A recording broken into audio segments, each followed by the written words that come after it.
जय हिंद दोस्तों। आज की क्लास में हम लोग ये समझने का प्रयास करते हैं कि भगवान शिव के जो ये 12 ज्योतिर्लिंग है, ये ज्योतिर्लिंग है क्या, इसे ज्योतिर्लिंग क्यों कहते हैं, या फिर ये शिवलिंग और ये ज्योतिर्लिंग में अंतर क्या होता है, ये सभी चीजों को आज की क्लास में हम लोग समझने का प्रयास करेंगे। देखिए, शिवलिंग कहने का मतलब हो गया, शिवलिंग भगवान शिव का एक प्रतीक चिन्ह है। यानी शिवलिंग को हम लोग जो है भगवान शिव के रूप में देखते हैं और इसकी पूजा करते हैं। शिवलिंग भगवान शिव का एक प्रतीक चिन्ह है। ये शिवलिंग आपको भारत के साथ साथ दुनिया के कई देशों में दिखने को मिल जाएगा, लेकिन हमारे जो 12 ज्योतिर्लिंग है ये आपको केवल भारत में ही देखने को मिलेगा। शिवलिंग आपको भारत के साथ साथ दुनिया के कई देशों में आप जाओ देखने को मिल जाएगा, लेकिन ये 12 जो ज्योतिर्लिंग है ये केवल आपको भारत में ही देखने को मिलेगा। दूसरा डिफरेंस ये है कि शिवलिंग जो है खुद भी उत्पन्न हुए, ऐसी मानता है कि कहीं कहीं शिवलिंग खुद उत्पन्न हुए हैं और कहीं कहीं आदमी ने जो है शिवलिंग की स्थापना करके जो है आदमी ने खुद शिवलिंग को स्थापना करके भगवान शिव की पूजा करते हैं। कहने का मतलब ये हो गया कि कहीं से ऐसा मानता है कि कहीं तो शिवलिंग खुद उत्पन्न हो गया, यानी भगवान शिव खुद उत्पन्न हुए, और कहीं कहीं आदमी ने जो है शिवलिंग को बाजार से खरीद लिया, मंदिर बना लिया, वहां शिवलिंग की स्थापना कर दिया और भगवान शिव की पूजा करने लगे। लेकिन अगर हम बात करें ज्योतिर्लिंग की, तो ज्योतिर्लिंग जो है कहीं जो है आदमी ने खुद स्थापित नहीं किया है, बल्कि ज्योतिर्लिंग खुद जो है उत्पन्न हुआ है। ऐसा मानता है कि ज्योतिर्लिंग को किसी आदमी ने स्थापित नहीं किया है। जो इनकी संख्या जो 12 ज्योतिर्लिंग है, ये 12 ज्योतिर्लिंग को किसी आदमी ने स्थापित नहीं किया है, बल्कि ये 12 ज्योतिर्लिंग खुद उत्पन्न हुए हैं। दूसरा डिफरेंस ये हो गया। अब ज्योतिर्लिंग कहने का मतलब ये हो गया कि ये भी एक शिवलिंग की तरह ही है। देखिए, आपको जो है शिवलिंग की तरह है, लेकिन ऐसा मानता है कि शिवलिंग के ऊपर, ये शिवलिंग के ऊपर ज्योति के रूप में भगवान शिव खुद विराजमान है। यानी शिवलिंग तो है ही, आप सबको यहाँ पर शिवलिंग देखने को मिलेगा 12 ज्योतिर्लिंग में, ये शिवलिंग तो है ही है, लेकिन ये शिवलिंग के ऊपर ज्योति के रूप में भगवान शिव खुद विराजमान है। इसलिए इसको जो है ज्योतिर्लिंग कहा जाता है। क्या कहा जाता है? ज्योतिर्लिंग। ये तो आपको हो गया सिर्फ शिवलिंग, और यहाँ पर शिवलिंग के ऊपर ज्योति के रूप में भगवान शिव खुद विराजमान है, इसलिए इसको कहा जाता है ज्योतिर्लिंग। ये बात समझ गए दोनों में अंतर। अब इस ज्योतिर्लिंग कैसे उत्पन्न हुआ, इसको लेकर जो है शिव पुराण में चर्चा भी किया हुआ। शिव पुराण में एक डिबेट भी है। उसमें डिबेट ये है कि एक बार ये भगवान ब्रह्मा हो गए, ये विष्णु हो गए, ये महेश यानी शंकर भगवान हो गए। ऐसा शिव पुराण में कहा गया है कि एक बार भगवान ब्रह्मा और ये विष्णु, ये दोनों में इस बात का जो झगड़ा होने लगा कि हम बड़े तो हम बड़े, यानी ब्रह्मा जी कह रहे हैं कि हम बड़े हैं सबसे, तो विष्णु जी इधर से कह रहे हैं हम सबसे बड़े हैं। तो तीसरा में कौन है? तीसरा में महेश जी यानी कि शिव जी। इधर से क्या होता है, महेश जी का एक जो है ये ज्योतिर्लिंग उत्पन्न होता है। एक ज्योतिर्लिंग उत्पन्न होता है जिसका ना कोई ऊपरी सिरा था, ना जिसका कोई अंत था। मतलब ये दोनों जो है ना विष्णु और ना ही और क्या कहते हैं ब्रह्मा, ये दोनों जो है इस ज्योतिर्लिंग का ना ऊपरी सिरा देख पा रहे थे, खोज पा रहे थे, ना इसका लास्ट वाला छोर खोज पा रहे थे। तब जाके इन्होंने कहा कि भैया ना आप बड़े ना आप बड़े, ना ब्रह्मा बड़े ना विष्णु बड़े, कौन बड़े? तो सबसे बड़े भगवान शिव बड़े, यानी ज्योतिर्लिंग बड़े। क्योंकि आप दोनों भगवान होते हुए ज्योतिर्लिंग का ना ऊपर का हिस्सा खोज पा रहे हैं ना नीचे का हिस्सा खोज पा रहे हैं, इसका पता ही लग रहा है। यानी आदि अनंत है, कहाँ से स्टार्ट हो रहा है कहाँ खत्म हो रहा है किसी को कुछ पता नहीं है। इसलिए सबसे कौन बड़े हैं? तो सबसे बड़े जो है या भगवान शिव बड़े।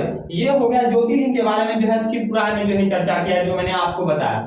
अब ये जो इस ज्योतिर्लिंग की कुल संख्या जो है 12 है। ये भारत के अलग अलग स्थानों पर है, जो तीर्थ स्थल के रूप में जहां लोग जाके जो है पूजा अर्चना करते हैं। तो हम लोग एक एक करके देखते हैं कि 12 ज्योतिर्लिंग कहाँ पर है। जैसे पहला ज्योतिर्लिंग जो है, पहला ज्योतिर्लिंग आपको सोमनाथ ज्योतिर्लिंग है। कौन सा है? सोमनाथ ज्योतिर्लिंग। यह आपको गुजरात के दक्षिणी हिस्से में, आप लोग यहाँ पर ये देख सकते हैं, गुजरात के दक्षिणी हिस्से में जो है सोमनाथ ज्योतिर्लिंग है। दूसरा ज्योतिर्लिंग जो है श्री मल्लिकार्जुन है। कौन सा है? श्री मल्लिकार्जुन। ये श्री मल्लिकार्जुन जो है आपको आंध्र प्रदेश के जो है कुन्नूर जिले में है। कहाँ पर है?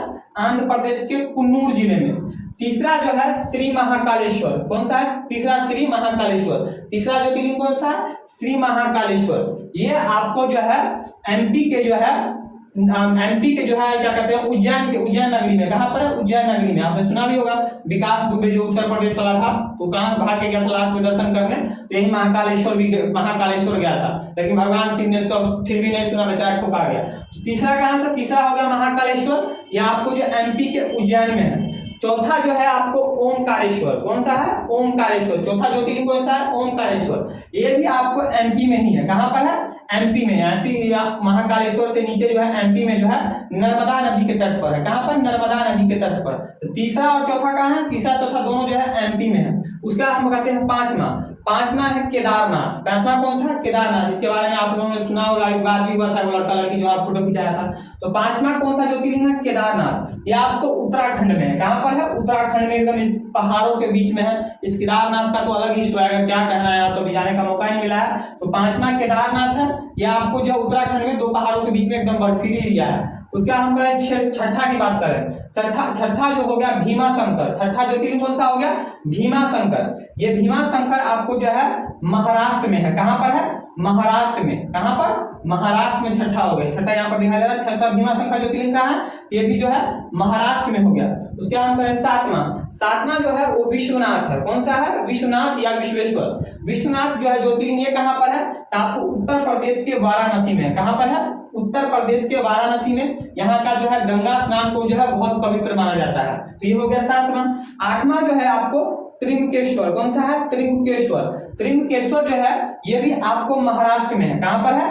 महाराष्ट्र में। यहाँ पर दिखाई दे रहा है महाराष्ट्र के नासिक जिले में है। कहां पर? महाराष्ट्र के नासिक जिले में। उसका नौमा हो गया वैद्यनाथ। वैद्यनाथ टेम्पल। ये वैद्यनाथ आपको झारखंड में है। कहां पर है? झारखंड में। इसको आपको झारखंड और बिहार के लोग जो है इस वैद्यनाथ को बाबा धाम भी कहते हैं। क्या कहते हैं? बाबा धाम। अब इस वैद्यनाथ या बाबा धाम का ऐसा मानता है कि जिस किसी व्यक्ति का शादी ब्याह नहीं हो रहा है वो एक बार इस वैद्यनाथ में जाकर जो है जलाभिषेक कीजिए, यानी बाबा को जल चढ़ाइए, 1 साल के अंदर आपका शादी ब्याह हो जाएगा। जिस किसी व्यक्ति का आप लोगों का शादी ब्याह नहीं हो रहा है, भैया एक बार यहाँ पर जाइए और तारक मेहता में जो पोपटलाल बेचारे का ब्याह नहीं हो रहा है उसको भी एक बार इस वैद्यनाथ में जो है दर्शन करवाया जाए ताकि उसका भी शादी हो जाए। तो आप में से किसी का शादी ब्याह नहीं हो रहा है, फटाक से यहाँ जाके जल चढ़ा लीजिए, 1 साल के अंदर शादी हो जाएगा। ठीक है, ऐसा मैं नहीं कर रहा हूँ, ऐसा मान्यता है। 10वां जो हो गया आपको यहाँ पर दिखाई दे रहा होगा नागेश्वर टेम्पल। कौन सा है?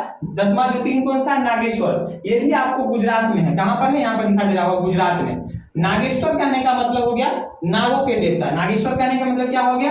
नागों के देवता। ऐसा कहा जाता है कि जो व्यक्ति इस नागेश्वर की पूजा करता है उस व्यक्ति के जीवन में जो है किसी प्रकार का जो है विष नहीं होता है, क्योंकि नागेश्वर किसके देवता है? तो नागों के देवता है। 10वां ज्योतिर्लिंग कौन सा हो गया? नागेश्वर। 11वां जो है आपका रामेश्वरम। कौन सा है? रामेश्वरम टेम्पल। ये आपको सभी को पता है, ये तमिलनाडु में है। तमिलनाडु का जो तमिलनाडु वाला दिखाई नीचे वाला हिस्सा दिखाई तमिलनाडु हो गया। तो रामनाथपुरम एक जिला है तमिलनाडु में, रामनाथपुरम जिला है, उसी में जो है रामेश्वरम है।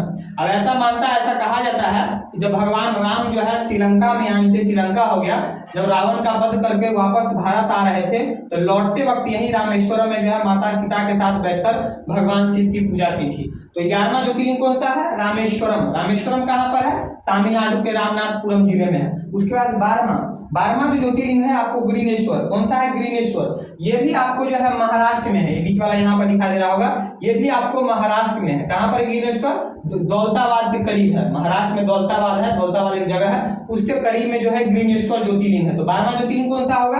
ग्रीनेश्वर। अब इस ग्रीनेश्वर का जो मानता है, ग्रीनेश्वर में ऐसा कहा जाता है कि जिस किसी का लिया पुता नहीं हो रहा है, जिस किसी व्यक्ति का बच्चा उच्चा नहीं हो रहा है, वो एक बार इस ग्रीनेश्वर में जाकर बाबा का जो है जलाभिषेक कीजिए, आपका बच्चा हो जाएगा। तो ऐसा मैं नहीं कह रहा हूँ, ऐसा जो है ऐसा मानता है कि जिस किसी व्यक्ति का बच्चा उच्चा नहीं हो रहा है, एक बार इस ग्रीनेश्वर महाराष्ट्र के दौलताबाद में जो ग्रीनेश्वर ज्योतिर्लिंग है वहां पर जाइए, बाबा का पूजा कीजिए, बच्चा हो जाएगा। ऐसा हम नहीं कर रहे हैं। तो ये मैंने आपको जो है 12 ज्योतिर्लिंग के बारे में बताया कि 12 के 12 ज्योतिर्लिंग एग्जाम की दृष्टि से महत्वपूर्ण नहीं, मत समझिएगा धार्मिक रूप से मैं आपको केवल यहाँ पर बता रहा हूँ, धार्मिक रूप से भी नहीं, जो एग्जाम की दृष्टि एग्जाम देने वाले बच्चे हैं, बीपीएससी यूपीएससी में भी पूछता है बताइए जो है 12 ज्योतिर्लिंग के बारे में आपको कितनी जानकारी है। ये आपको जानकारी होना चाहिए। तो 12 ज्योतिर्लिंग के बारे में मैंने आपको लोकेशन सहित बता दिया कि कहां पर कौन कौन सा है, इसकी मान्यता क्या है, शिवलिंग और ज्योतिर्लिंग में अंतर क्या है, ये सब मैंने आपको बता दिया। तो आप लोगों को अगर ये वीडियो अच्छा लगा हो तो भैया इस वीडियो को ज्यादा से ज्यादा अपने दोस्तों के साथ शेयर कीजिएगा। मेरे चैनल शुभम दुबे को सब्सक्राइब कीजिएगा। आज के लिए इतना ही, मिलते हैं नेक्स्ट वीडियो में नए टॉपिक के साथ, तब तक के लिए जय हिंद।